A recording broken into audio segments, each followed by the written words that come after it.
Hello प्यारे दोस्तों, स्वागत है आपका इंटरव्यू क्लासेस में। बात करेंगे अपने 12 मार्च को होने वाले हिंदी के पेपर में जो ग्रामर के व्याकरण के जो क्वेश्चन पूछे जाने वाले उनके बारे में।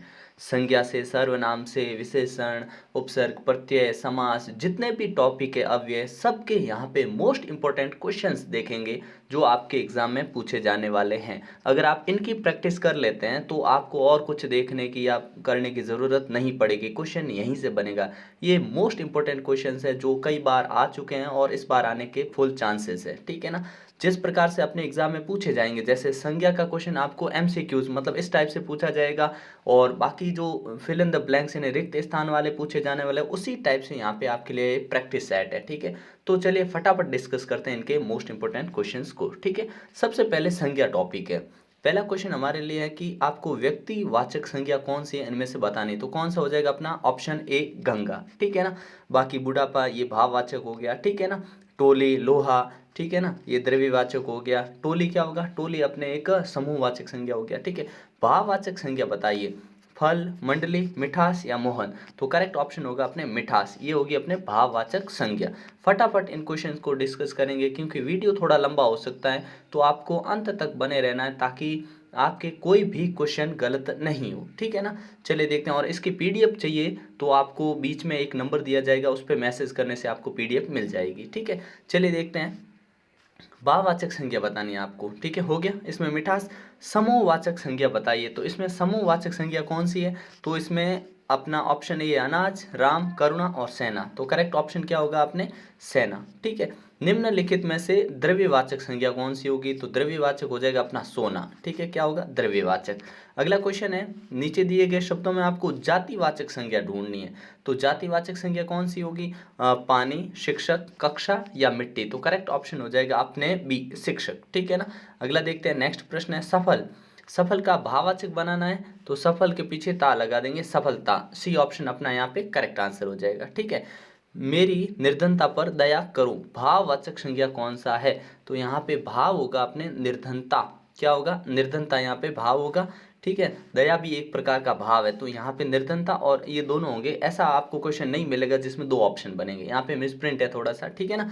चलिए देखते हैं भाववाचक संज्ञा कौन सी है। तो बचपन जो है ये भाववाचक संज्ञा है। मानव किसी का नाम हो सकता है, यहाँ पे राष्ट्र और जाति के बारे में आपको परिचय है, ठीक है। अगला देखते हैं। और अपने हिंदी के जो मोस्ट इंपॉर्टेंट जो क्वेश्चन आंसर्स है वो भी आपको यहाँ पे वीडियो के डिस्क्रिप्शन में प्लेलिस्ट मिलेगी, यहाँ से आप देख सकते हैं, ठीक है ना। जो अपनी बुक्स है उनके मोस्ट इंपॉर्टेंट क्वेश्चंस, ठीक है। लेखक, कवि परिचय और निबंध कौन सा करना है आपको, किस प्रकार से करना है, वो सब कुछ आपको यहाँ पे मिल जाएगा, ठीक है।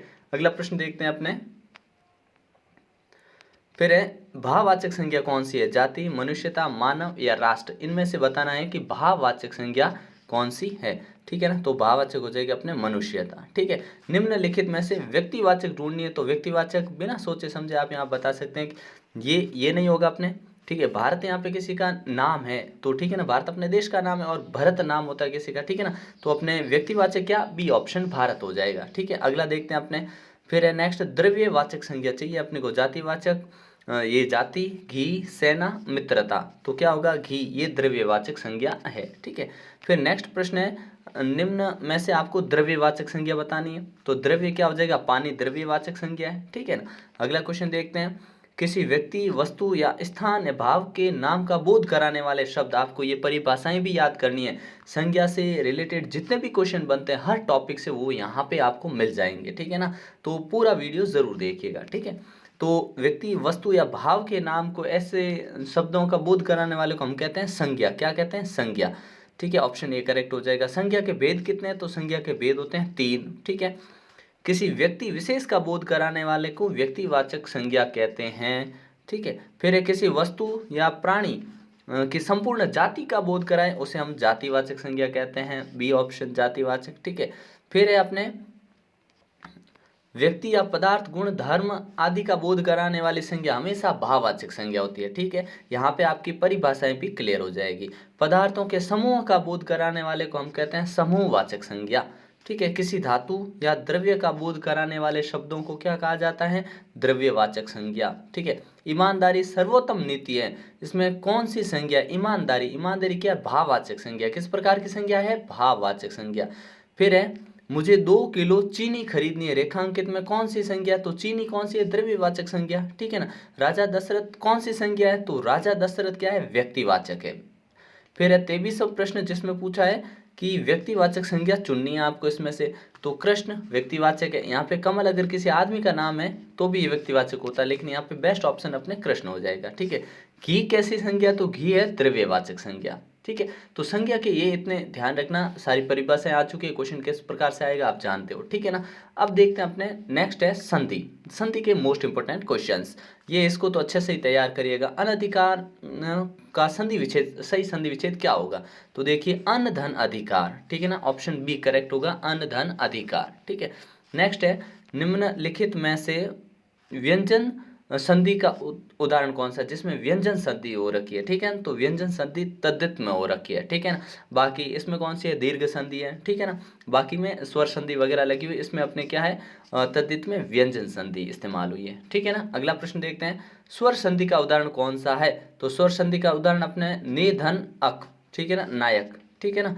अगला है निम्नांकित में विसर्ग संधि का उदाहरण कौन सा है, तो विसर्ग संधि का उदाहरण है निश्चाय, ठीक है, निधर्षाय, ठीक है ना, निश्चाय, ठीक है। अगला देखते हैं, उच्चारण का संधि विच्छेद होगा तो उत्धन चारण, ठीक है ना, क्या होगा, उत्धन चारण, ठीक है ना। तो पहला ए ऑप्शन अपना यहाँ करेक्ट हो जाएगा।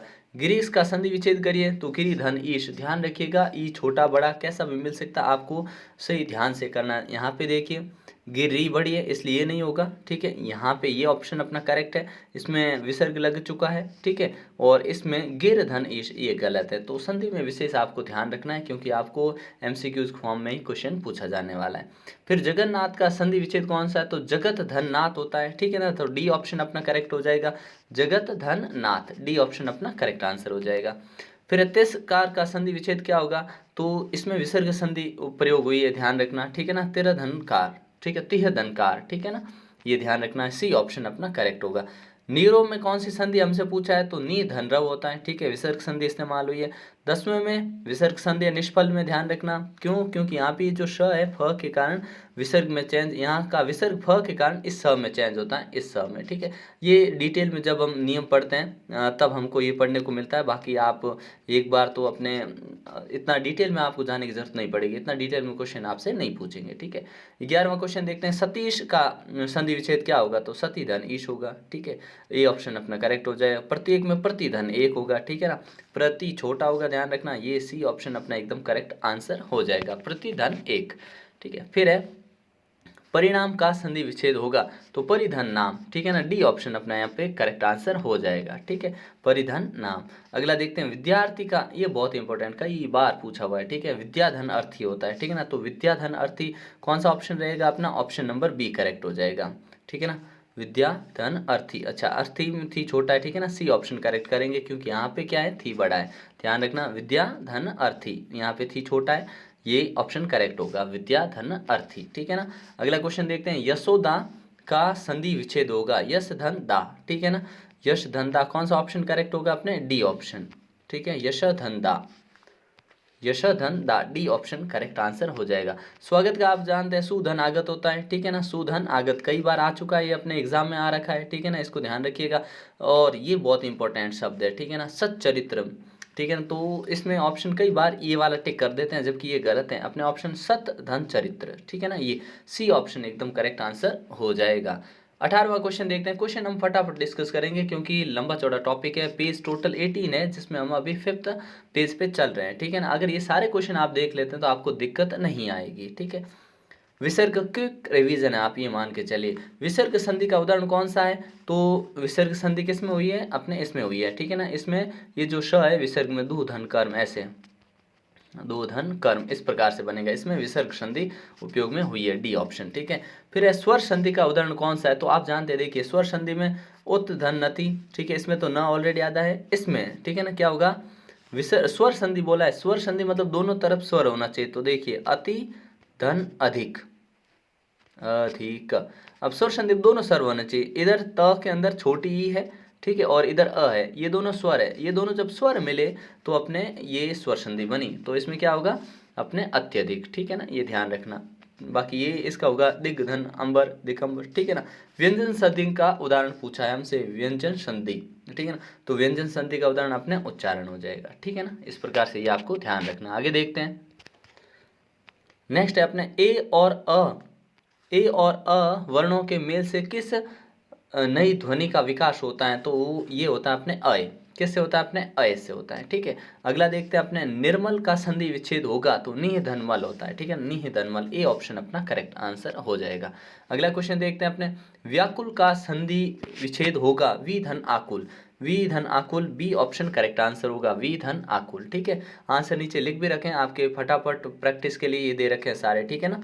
संस्मरण का संधि विच्छेद होगा तो समधन स्मरण, ठीक है ना, समधन स्मरण, ठीक है। सी ऑप्शन अपने यहाँ करेक्ट आंसर हो जाएगा।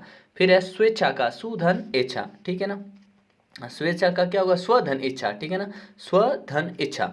तो स्वधन इच्छा, इच्छा में ई छोटा होता है, ठीक है ना, तो ध्यान रखना डी ऑप्शन अपने करेक्ट होगा। इच्छा ये वाला नहीं होगा, ठीक है ना, तो स्वधन इच्छा, ठीक है, ऑप्शन डी करेक्ट हो जाएगा। फिर अपने स्वर संधि का उदाहरण ढूंढना है तो अत्यधिक होगा, ठीक है। बार फिर से ये क्वेश्चन रिपीट हुआ है। मनोरथ का सही संधि विच्छेद होगा मन धन रथ, ठीक है, विसर्ग संधि का इस्तेमाल हुआ है, मन धन रथ, ठीक है। देवेश का संधि विच्छेद होता है देवधन ईश, ठीक है ना, देवधन ईश। तो ए ऑप्शन अपना करेक्ट हो जाएगा। क्यों? क्योंकि ईश में हमेशा ई की मात्रा बड़ी होती है, ये ध्यान रखिएगा, देवधन ईश। संचय का संधि विशेष जो होगा समधनचय, ठीक है ना, समधनचय, सी ऑप्शन होगा, ठीक है ना। अगला क्वेश्चन देखते हैं अपने 30वां। नयन का संधि विच्छेद होगा ने धन अन, याद रख लीजिएगा नयन का ने धन अन अन, ठीक है ना। कौन सी संधि हुई है इसमें? स्वर संधि हुई है। स्वर में भी कौन सी हुई है? ठीक है ना, तो अयादि संधि इसमें इस्तेमाल हुई है, ठीक है। जिसमें आधा वर्ण मिलता है उसका आप जानते हो, अनुधन अय होगा, अन्वय, ठीक है, अनुधन अय। यण संधि का इस्तेमाल हुआ है। संधि में भी पूछ लेना स्वर यण संधि, मतलब स्वर संधि है, स्वर का यण भाग है, यण स्वर संधि इसमें इस्तेमाल हुई है, अनुधन अय, ठीक है ना, ऑप्शन हो गया अपना बी करेक्ट हो गया, ठीक है। अगला देखते हैं सूर्योदय का संधि विच्छेद सूर्य धन उदय होगा, ठीक है ना, सूर्य धन उदय, बी ऑप्शन एकदम करेक्ट है, ठीक है। नेक्स्ट वाला क्वेश्चन देखते हैं। इस प्रकार से 32 क्वेश्चन हमने संधि के डिस्कस किए। अब बात करेंगे अपने समास की, ठीक है ना, बहुत इंपॉर्टेंट है, आप बस इतनी तैयारी कर लीजिए काफ़ी। यथाशक्ति, जिसमें यथा लग जाए, प्रति लग जाए, आ लग जाए, उपसर्ग में अ लग जाए, वो सारे अव्यय भाव होते हैं। तो यथाशक्ति जो है कौन सा है? तो अव्यय भाव समास है, ठीक है। अगला पूछा है कन्या देव कन्या, देवता की कन्या, ठीक है ना, तो इसमें तत्पुरुष समास है, ठीक है ना, देव कन्या, ठीक है, तो तत्पुरुष समास अपने बी ऑप्शन इसमें करेक्ट हो जाएगा, ठीक है ना। अगला पूछा है दो या दो से अधिक शब्दों के मेल से एक नया स्वतंत्र पद बनता है, उसे समस्त पद तथा प्रक्रिया को हम क्या कहते हैं? उसको हम कहते हैं समास। क्या कहते हैं? उसको हम समास। समास के भेद कितने होते हैं? तो समास के भेद होते हैं अपने 6। कितने भेद होते हैं? 6। याद रखिएगा, जिस समास में दोनों पद प्रधान होते हैं उसे हम कहते हैं द्वंद्व समास। क्या कहते हैं? द्वंद्व समास, ठीक है ना, ए ऑप्शन द्वंद्व कहते हैं। द्विगु में पहला संख्यावाची होते हैं, कर्मधारय में विशेषण विशेष्य होता है, उपमान उपमेय होता है, ठीक है। अव्यय भाव समास में क्या होता है? अपने प्रथम पद प्रधान होता है, ठीक है, अव्यय भाव में, ठीक है। बहुव्रीहि में दोनों ही पद प्रधान नहीं होते हैं, अन्य पद प्रधान होता है, ठीक है। अगला देखते हैं, जिस समस्त पद में पहला पद संख्यावाची होता है उसे हम कहते हैं द्विगु समास, बी ऑप्शन करेक्ट हो जाएगा। फिर जिस समस्त खंड विशेषण विशेष्य उपमान उपमेय आते हैं उसे हम कर्मधारय कहते हैं। क्या कहते हैं? कर्मधारय, याद रख लेना, कर्मधारय, ठीक है। फिर अगला है फल फूल में कौन सा समास है? तो ये द्वंद्व समास है, क्योंकि फल और फूल दोनों की बात हो रही है, दोनों पद यहाँ पे प्रदान होते हैं, ठीक है ना। तो ध्यान रखिएगा कि अव्यय भाव में प्रथम पद प्रदान, तत्पुरुष में द्वितीय पद प्रदान, द्वंद्व में दोनों पद प्रदान, द्विगु में पहला पद संख्यावाची, कर्मधारय में विशेषण विशेष्य उपमेय उपमान होता है, और अपने बहुव्रीहि समास में अन्य पद प्रदान होता है। तो इन तीनों चीज़ों, चारों पांचों पॉइंट जो मैंने बोले ध्यान रखना, ठीक है। अगला, जिसका समस्त पद में दूसरा पद प्रदान होता है, प्रथम पद के कारक चिन्ह का लोप हो जाता है, उसे हम तत्पुरुष कहते हैं। भाई डी ऑप्शन टिक कर दो यहाँ पे बिना सोचे समझे, डी ऑप्शन। अगला है, जिस समास में प्रथम यानी पूर्व पद अव्यय हो उसे अव्यय भाव समास कहा जाता है, डी ऑप्शन करेक्ट हो जाएगा अपना। नेक्स्ट क्वेश्चन 11th पे, जिस समास में कोई भी पद प्रदान नहीं होता वरन अन्य पद होता है उसे बहुव्रीहि समास कहा जाता है। क्या? डी ऑप्शन, बहुव्रीहि समास। आजीवन में कौन सा समास है? आ लग चुका है, आ लगते ही अव्यय भाव, ठीक है ना, आ हो गया, यथा हो गया, प्रति हो गया, ऐसे सारे शब्द आगे लगते हैं, ये अपने सब अव्यय भाव में आते हैं। उत्तरोत्तर में कौन सा समास है? तो उत्तरोत्तर में समास है अपने अव्यय भाव, ठीक है ना। अगला देखते हैं पद चिन्ह। पद चिन्ह में कौन है? पद के चिन्ह तत्पुरुष समास है, बिना सोचे समझे। निडर, निडर में अव्यय भाव हो जाएगा अपने 15वें का आंसर क्या हो जाएगा? निडर। निडर में पूछा अव्यय भाव समास। अगला क्वेश्चन देखते हैं जन्मांध, जन्म से अंधा है, इसका मतलब वो क्या है? तत्पुरुष समास है, लेकिन यहाँ तत्पुरुष में कौन सा है? तो अपादान तत्पुरुष। कौन सा है अपने? अपादान तत्पुरुष, ठीक है ना। जन्म से अंधा बनेगा, जन्म से अंधा अपादान अलग होने के भाव को दिखाता है। जन्म से, जब से वो पैदा हुआ है उस समय से अंधा है।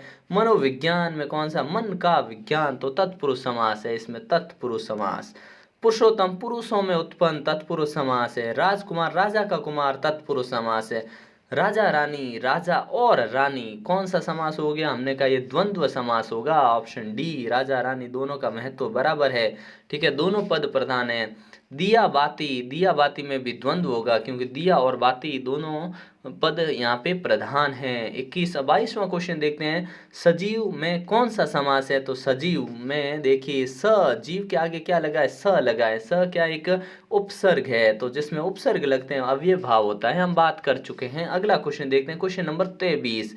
शोरगुल में कौन सा समास है? तो शोर और गुल द्वंद्व समास, यहाँ पे द्वंद्व हो जाएगा शोरगुल, ठीक है ना। अगला क्वेश्चन देखते हैं अपने विशाल काय में कौन सा समास है? तो काय, काय यानी शरीर कैसा है? विशाल है। यहाँ पे विशेषता बताई जा रही है, कर्मधारय समास, जिसमें एक शब्द दूसरे की विशेषता बताता है। रेल यात्रा, रेल द्वारा यात्रा, तत्पुरुष, बिना सोचे समझे। मातृभाषा, मातृ की भाषा या जिसको मातृभाषा बोलेंगे वो तत्पुरुष समास के अंदर अपने आएगी। द्विगु समास का उदाहरण कौन सा है? तो ये नहीं होगा, पंचवटी बिल्कुल हो जाएगा। द्विगु में संख्यावाची आता है, बाकी इनका चंद्रमुखी, चंद्र के समान मुख है। राजकन्या, राजा की कन्या, ठीक है।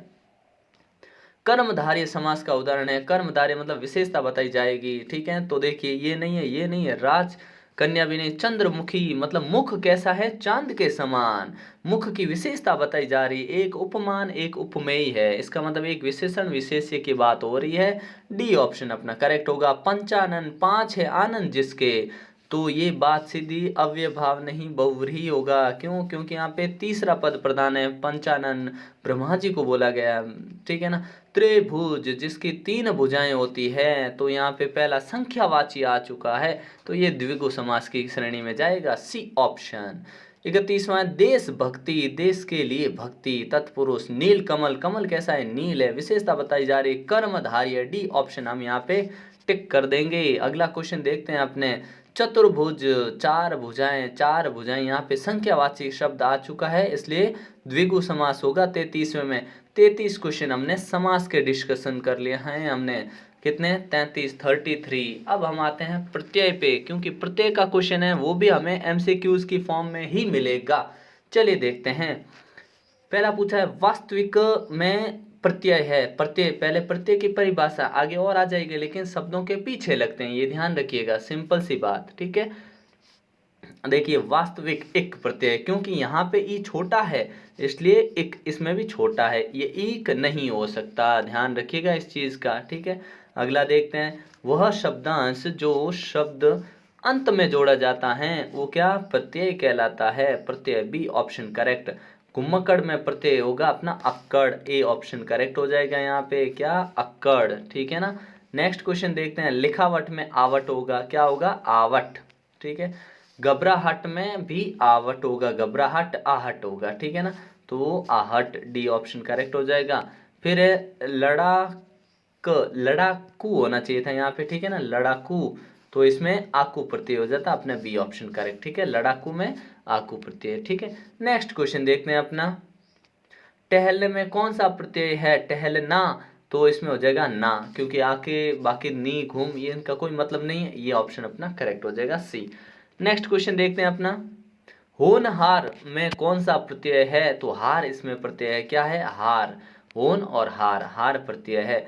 झगड़ालू में कौन सा प्रत्यय है? तो झगड़ालू, झगड़ आलू, तो इसमें आलू प्रत्यय होगा, कौन सा होगा? आलू, ए ऑप्शन करेक्ट हो जाएगा अपने, आलू, ठीक है। फिरौती में औती होगा, बी ऑप्शन करेक्ट है। फिर नेक्स्ट देखिए अपने, पहनावा में कौन सा है? आवा प्रत्यय है, ठीक है। पढ़ने वाला में वाला प्रत्यय है, सी ऑप्शन करेक्ट कर दोगे। समझौता में कौन सा है? तो औता प्रत्यय है, जोता नहीं आएगा, औता आएगा, ये ध्यान रखना, कई बच्चे इसको कर देंगे, नहीं ये गलत होगा, करेक्ट ऑप्शन सी होगा। ठीक है, सेवक में कौन सा प्रत्यय है, तो अक प्रत्यय है, डी ऑप्शन करेक्ट हो जाएगा। कुंभकार में कार है, तांगे वाला में वाला प्रत्यय है। ठीक है ना, कुंभकार में कार हो जाएगा अपने, ठीक है, और तांगे वाला में वाला हो जाएगा। ठीक है ना, भिखारी में आरी प्रत्यय है, कौन सा होगा, आरी। भिखारी में गर्माहट में आहट होगा। ठीक है, मिठास में आस प्रत्यय। ठीक है, मिठास में क्या होगा, आस। लुहारिन में इन प्रत्यय होगा, डी ऑप्शन करेक्ट हो जाएगा। ठीक है, अगला देखते हैं अपने नेक्स्ट है लकड़हारा, हारा आ जाएगा, मानवता में ता होगा, दर्शनीय में ईय प्रत्यय होगा, क्या होगा, ईय प्रत्यय। ठीक है, गतिमान, गतिमान में मान प्रत्यय होगा। ठीक है, अगला प्रश्न देखते हैं अपने गुणवान, गुणवान में वान होगा, जो प्रत्यय धातु रूप क्रिया के धातु रूप के बाद लगते हैं उन्हें हम कृत प्रत्यय कहते हैं। ये भी याद रखिएगा, बहुत इंपॉर्टेंट क्वेश्चन है, ध्यान रखना। जो प्रत्यय क्रिया धातु रूप के बाद में लगते हैं वो कृत प्रत्यय कहलाते हैं, और कृत प्रत्यय से बने हुए शब्दों को हम कृदंत कहते हैं। क्या कहते हैं, कृदंत, बी ऑप्शन करेक्ट होगा। फिर अगला है अपने संज्ञा सर्वनाम विशेषण अव्यय के अंत में जुड़कर उसके अर्थ को बदल देते हैं, उन्हें हम तद्धित प्रत्यय कहते हैं। क्या कहते हैं, तद्धित प्रत्यय। ठीक है ना, ये ध्यान रखना। अगला है चालाक में कौन सा प्रत्यय लगा हुआ है, तो चालाक आक। ठीक है, आक इसमें कहीं है नहीं, अक, डी ऑप्शन करेक्ट हो गया। ठीक है ना, फिर है चिल्लाहट में आहट होगा। ठीक है ना, ये ऑप्शन करेक्ट हो गया अपना, आहट। ठीक है, अगला देखते हैं अपने नेक्स्ट है सर्वनाम। तो 30 प्रश्न हमने प्रत्यय के डिस्कस किए हैं। ठीक है, इसके बाद आता है अपना सर्वनाम। सर्वनाम, अब जो ये टॉपिक है इससे आपको खाली जगह वाले क्वेश्चन पूछे जाएंगे। ठीक है ना, खाली जगह ध्यान रखना। पहला है कोई सर्वनाम है, तो अनिश्चयवाचक सर्वनाम है। कोई कैसा है, अनिश्चयवाचक सर्वनाम है। सर्वनाम के क्या कितने भेद होते हैं, 6 भेद होते हैं। कितने भेद होते हैं, 6 भेद होते हैं भाई सर्वनाम के, याद रख लेना इनको। फिर जो सर्वनाम पुरुष स्त्री जाति का संज्ञाओं के नाम के बदले में आता है उसे पुरुषवाचक सर्वनाम कहते हैं। सर्वनाम कहने और बोलने के लिए प्रयुक्त होता है उसे प्रथम पुरुष, मतलब जो खुद बोल रहा है या कह रहा है वो प्रथम पुरुष होता है। ठीक है ना, इसे उत्तम पुरुष भी कहा जाता है। अगला है अपने जिसकी लाठी उसकी भैंस, या फिर जो उसकी शब्द है ना रेखांकित, ये सर्वनाम है। तो ये जिसकी लाठी उसकी भैंस, ये संबंध बता रहा है तो संबंधवाचक सर्वनाम होगा। सुनने वाला होता है, ये मध्यम पुरुष होता है। ठीक है ना, सुनने वाला मध्यम पुरुष। ठीक है, अगला है जिस सर्वनाम में संज्ञा, क्या बोला, जिस सर्वनाम का प्रयोग ऐसी संज्ञा के लिए हो जिसके विषय में बात की जा रही हो किंतु किंतु किंतु वहां उपस्थित ना हो, उसे हम अन्य पुरुष कहते हैं। क्या, जिसके बारे में बात हो रही है, सर्वनाम इस्तेमाल किया लेकिन वो वहां पे हो नहीं, उसे अन्य पुरुष कहा जाता है। तो यहाँ पे आपको क्या भरना है, अन्य पुरुष। ठीक है, अगले क्वेश्चन पे आते हैं आपके। जिससे निश्चित व्यक्ति वस्तु का भाव होता है उसे हम क्या कहते हैं, निश्चयवाचक सर्वनाम कहते हैं। जिससे निश्चित व्यक्ति वस्तु का भाव का बोध होता है, निश्चयवाचक कहते हैं। जिसे निश्चित व्यक्ति वस्तु का भाव बोध न हो उसे अनिश्चयवाचक सर्वनाम कहा जाता है। ठीक है ना, ये ध्यान रखना, क्योंकि सर्वनाम के 6 भेद है, 6 की 6 परिभाषा यहाँ पे क्वेश्चन में आ गई आपके, कोई क्वेश्चन पीछे छूटने वाला नहीं है। जिस सर्वनाम से वाक्य में आए संज्ञा के संबंध स्थापित किया जाए उसे संबंधवाचक सर्वनाम कहा जाता है। और फिर है जिस सर्वनाम का प्रयोग प्रश्न करने के लिए किया जाता है उसे प्रश्नवाचक सर्वनाम कहते हैं। जो स्वयं निज के लिए आता है वो निजवाचक सर्वनाम होता है। यहाँ स्वयं के लिए जीना ठीक नहीं, यहाँ रेखांकित ये जो स्वयं आया ना, ये किस प्रकार का सर्वनाम है, तो संबंधवाचक सर्वनाम है। ये कैसा सर्वनाम है, संबंधवाचक सर्वनाम। फिर अगले पे आते हैं क्वेश्चन नंबर 14 पे। आप क्या कर रहे हैं में क्या आया ना रेखांकित, ये प्रश्नवाचक सर्वनाम है। यह शब्द, यह वे, ये निश्चयवाचक सर्वनाम है। शायद अनिश्चयवाचक सर्वनाम, शायद दरवाजे पर कोई है, तो शायद जो है अनिश्चयवाचक सर्वनाम है यहाँ पे। ठीक है, अगला क्वेश्चन देखते हैं। अगला जो टॉपिक है वो देखते हैं अपने विशेषण। इसका भी क्वेश्चन आपको खाली जगह में पूछा जाएगा। लाल विशेषण है, लाल गुणवाचक विशेषण है। भला आदमी में डैश विशेषण है, तो भला भी एक गुण हुआ। ठीक है ना, भलाई क्या एक गुण है, तो ये भी गुणवाचक विशेषण है। ठीक है, जो शब्द संज्ञा या सर्वनाम की विशेषता बताए उसे विशेषण कहते हैं। उसे क्या कहते हैं, विशेषण। जो संज्ञा और सर्वनाम की विशेषता बताए उसे विशेषण कहते हैं। विशेषण के कितने भेद होते हैं, तो याद रखने आपको विशेषण के भेद। ठीक है ना, 4 भेद होते हैं और आपको याद रखने 4 भेद। ठीक है, अगला है संज्ञा सर्वनाम के गुण दोष रंग आकार प्रकार काल दशा, स्थिति, स्थान, शील, स्वभाव, स्वाद, गंध आदि का बोध कराने को गुणवाचक विशेषण कहते हैं। क्योंकि ये सारी चीजें क्या है, गुण हैं, ये सारे क्या है, गुण हैं, तो उसको हम गुणवाचक विशेषण कहेंगे। जिस शब्द की विशेषता बताई जाती है उस संज्ञा शब्द को, जिसकी विशेषता बताई जाती है उसे विशेष्य कहते हैं। क्या कहते हैं, विशेष्य। ठीक है, अगला है अपने 4 लीटर दूध विशेषण है। तो देखिए 4 लीटर फिक्स हो चुका है, तो निश्चित, लीटर यहाँ पे परिमाण को दिखाता है, लीटर दूध है, दूध परिमाण वाचक विशेषण हुआ, तो क्या होगा, निश्चित परिमाण वाचक विशेषण। 4 लड़के, ठीक है, ये भी निश्चित परिमाण वाचक होगा, यहाँ पे अ हटा देना है, ठीक है ना, तो ये क्या होगा, निश्चित वाचक निश्चित संख्यावाचक विशेषण। यहाँ पे परिमाण दिखाया जा रहा है, यहाँ पे संख्या दिखाई जा रही है लड़कों की, जिसको आप गिन सकते हैं। ध्यान रखना, जिनको गिन सकते हैं उनके लिए संख्यावाची होगा, बाकी परिमाणवाची। ठीक है, कुछ आदमी, यहाँ पे कुछ है, ठीक है ना, कुछ मतलब निश्चित नहीं है, तो यहाँ अ लगाना पड़ेगा आपको, इसके आगे अनिश्चित संख्यावाचक विशेषण, क्योंकि आदमियों को गिना जा सकता है इसलिए संख्या बोला। यहाँ पे मान लीजिए कुछ दूध होता ना, तो यहाँ पे हम परिमाण लिखते हैं यहाँ पे, ठीक है ना, ये ध्यान रखना। ठीक है, तो इसके आंसर, इसमें से अ हटाना, ये हटा के इसमें अ लगाना, ये ध्यान रखिएगा। ठीक है, इस जो ये शब्द है विशेषण है, इसमें सार्वनामिक विशेषण है। मीठा आम में मीठा है, मीठा आम में मीठा है, तो यहाँ पे आम है ना, मीठा है, ऐसा कहना चाहता है सेंटेंस। यहाँ पे मीठा शब्द क्या है, ये विशेषण है, क्या है, मीठा, क्या है, विशेषण है। आम की विशेषता क्या है कि वो मीठा है। ठीक है, अगला है परिवार का विशेषण होगा पारिवारिक। ठीक है, पारिवारिक। दर्शन का होगा दार्शनिक। ठीक है ना, ये ध्यान रखिएगा। अब आते हैं अपने अव्यय से रिलेटेड क्वेश्चन। यहाँ से तो एक मोस्ट रिपीटेड क्वेश्चन है, इसकी परिभाषा वो देखते हैं। वे शब्द जो लिंग, वचन, पुरुष, काल आदि व्याकरणिक कोटियों के प्रभाव से कोई परिवर्तन नहीं होता, उन्हें अव्यय कहते हैं। व्यय यानी खर्च होना, अव्यय यानी जो खर्च नहीं होते, समाप्त नहीं होते हैं, सेम टू सेम रहते हैं, उन्हें अव्यय कहते हैं। ठीक है ना, ध्यान रखना। जो अव्यय शब्द क्रिया की विशेषता प्रकट करते हैं वो क्रिया विशेषण उन्हें कहते हैं। ठीक है ना, फिर बोला है जिस अव्यय से समय का बोध होता है उसे कालवाचक कहते हैं। अव्यय के 5 भेद होते हैं, कितने भेद बताएं, 5। ठीक है, जिस अव्यय से जगह स्थान का बोध होता है उसे स्थानवाचक अव्यय कहते हैं। जो अव्यय वाक्य के पदों में एक दूसरे से संबंध बताते हैं उसे संबंध बोधक अव्यय कहते हैं। ठीक है ना, फिर एक कवि, कवि किस प्रकार का, एक कालवाचक अव्यय है अपना। ठीक है ना, ध्यान रखना।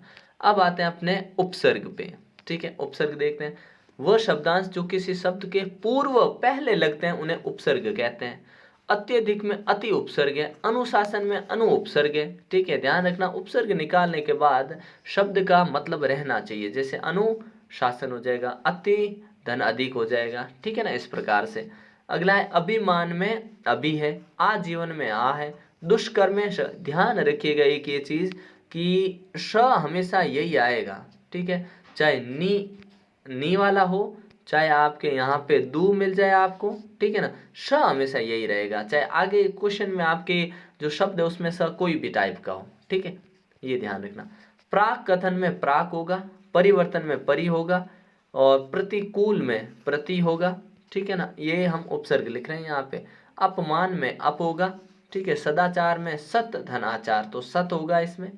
सपूत में स होगा, आगमन में आ होगा। ठीक है, फिर नेक्स्ट है उत्पत्ति में उत होगा। ठीक है, स्वागत में सुधन आगत होगा, दुर्गुण में दुर होगा। ठीक है, दूर अलंत होगा, अत्याचार में अति होगा, अति धन आचार। ठीक है, अत्यंत में अति होगा। ठीक है, अब आते हैं अपने क्रिया। ठीक है, क्रिया देखिए, इसका भी आपको क्वेश्चन खाली जगह में ही पूछा जाना है। ठीक है, जिस शब्द से किसी काम का करना या होना प्रकट हो उसे हम क्या कहेंगे, क्रिया कहेंगे। ठीक है, क्या कहेंगे उसको हम, क्रिया। किसी क्रिया के मूल अंश को हम धातु कहते हैं। क्रिया का जो मूल अंश होता है उसे धातु कहा जाता है। ठीक है, उसके बाद में जिस क्रिया से इस बात का बोध हो कि कर्ता स्वयं कार्य न कर कर किसी दूसरे से कार्य करने को प्रेरित करता उसे हम प्रेरणार्थक क्रिया कहते हैं। कौन सी क्रिया, प्रेरणार्थक क्रिया। जिस क्रिया के साथ कर्म रहता है या रहने की संभावना रहती है उसे हम सकर्मक कहते हैं। और सकर्म क्रिया, जो उसका क्रिया में कार्य का फल जो होता है वो कर्म पड़ता है, क्योंकि इसमें सकर्मक होता है, सकर्म कर्म होता है इसमें, इसलिए कर्म पे फर्क पड़ता है कार्य का। और अकर्मक में क्या होता है, फर्क नहीं पड़ता है। ठीक है, अगला देखिए, जिस क्रिया के साथ कर्म न रहे अर्थात जिसकी क्रिया का फल कर्ता पर नहीं पड़े उसे हम क्या कहेंगे? अकर्मक कहेंगे। क्या कहेंगे? अकर्मक। हंसना क्या है? अकर्मक क्रिया है। क्यों? क्योंकि वह हंसता है। वाक्य में प्रयोग कर ले करो, आपको पता चल जाएगा। जैसे वह पढ़ता है, ये लिखा है सेंटेंस। अब ये वाक्य सकर्मक है अकर्मक? तो क्रिया से सवाल करिए। क्रिया क्या है? पढ़ता है। तो क्या आगे लगाकर सवाल पूछ सकते हैं? पढ़ता है, पढ़ता है। तो यहाँ ये बोला क्या पढ़ता है, तो उत्तर आएगा कुछ न कुछ तो वो पढ़ता है ना। सीधा इस सेंटेंस को देख के सभी बोलेंगे ये अकर्मक क्रिया है, जबकि अकर्मक नहीं है, ये सकर्मक क्रिया है। क्यों? वह पढ़ता है, तो सवाल पूछा क्या पढ़ता है। अगर उसके पास कुछ है तभी तो वो पढ़ रहा है। मान लीजिए अखबार हो, किताब हो, कुछ भी हो, तो पढ़ता है। ठीक है, तो ये सकर्मक क्रिया है। लेकिन यहाँ पे पढ़ता है की जगह हटा के हम ये कर दें कि वह हंसता है, हंसता है। तो यहाँ पे क्या हंसता है, सवाल पूछा जाए क्या हंसता है, कौन हंसता है का उत्तर तो आ जाता है कि वह हंसता है। लेकिन क्या हंसता है का उत्तर नहीं आता, इसका मतलब हंसना क्या है? अकर्मक क्रिया है। ठीक है, ये ध्यान रखना। वह खाकर सोने गया, तो वो खाकर सोने गया पूर्वकालिक, एक काम पहले हुआ उसके बाद में हुआ। अब जो है आपको इसकी जो है ना अपने ये पीडीएफ चाहिए तो आप 8003412488 इस पे आप एक व्हाट्सएप मैसेज डाल देना कि ये पीडीएफ चाहिए। टाइम मिलते ही आपको वहाँ पे अवेलेबल करवा दी जाएगी। ठीक है ना। चलिए देखते हैं आगे। मैंने रुपए दिलवाए। अब मैंने रुपए दिलवाए, यहाँ पे काम करवाया गया, प्रेरणार्थक क्रिया है। मैंने स्नान कर खाना खाया, तो ये पूर्वकालिक क्रिया है। ठीक है। फिर है श्रेया नहीं सोती है, वाक्य में क्रिया का प्रयोग हुआ है, तो ये अकर्मक क्रिया है। ठीक है। श्रेया नहीं सोती है ना, सोती है, क्या सोती है, उत्तर नहीं आ रहा, अकर्मक क्रिया है। ठीक है ना। दिवाकर कहानी पढ़ रहा है, वाक्य में क्रिया का प्रयोग हुआ, तो इसमें कौन सी है? सकर्मक क्रिया। क्योंकि देखो दिवाकर कहानी पढ़ रहा है। ठीक है ना, तो ये सकर्मक क्रिया है। सुरेश ने मुझे मारा, ये एक कर्मक है द्विकर्मक, तो ये एक कर्मक क्रिया है। ठीक है ना। अगला देखिए, पिताजी ने मुझे एक सुंदर सी कलम दी, इस वाक्य में द्विकर्मक क्रिया है। पिताजी ने मुझे दी है, एक सुंदर कलम दी है। ठीक है ना, तो ये द्विकर्मक क्रिया है अपने। ठीक है। फिर अगला है अपने माँ ने मेरी चिट्ठी पढ़वाई, तो ये क्या है? प्रेरणार्थक क्रिया है। ठीक है ना। अगला देखते हैं अपने। इस प्रकार से ये आपके क्वेश्चन है। ठीक है ना, तो इनका ध्यान रखना, इनको किस प्रकार से करना है। इसकी जो पीडीएफ है वो आपको बता दिया गया है कहाँ मिलेगी। ठीक है, वहाँ से जाके आप पीडीएफ देख सकते हैं, जिससे आपकी प्रैक्टिस और ज़्यादा बेहतर हो जाए। और अगर आप इतने क्वेश्चन ये कर लेते हैं, अगर आप इस पूरे वीडियो में लास्ट तक बने रहे हैं और ये कर लेते हैं, तो आपके ग्रामर का कोई क्वेश्चन गलत हो नहीं सकता। ठीक है ना। तो मिलते हैं नेक्स्ट पार्ट में, जिसमें आपके लिए जो अपने मोस्ट इम्पोर्टेंट क्वेश्चंस है अपने बुक्स के, चाहे कृतिका और क्षितिज हो, इसके जो मोस्ट इम्पोर्टेंट क्वेश्चन है वो सारे आपको मिल जाएंगे। जो आपके निबंध है वो आपको मिल जाएंगे, जो आपको पत्र लेखन किस प्रकार से करना है इंपॉर्टेंट वो भी मिल जाएगा, सब कुछ आपको मिल जाएगा। ठीक है, तो प्ले लिस्ट में जाकर एक बार ज़रूर देख लीजिएगा। ठीक है, मिलते हैं नेक्स्ट पार्ट में, तब तक के लिए जय हिंद जय भारत।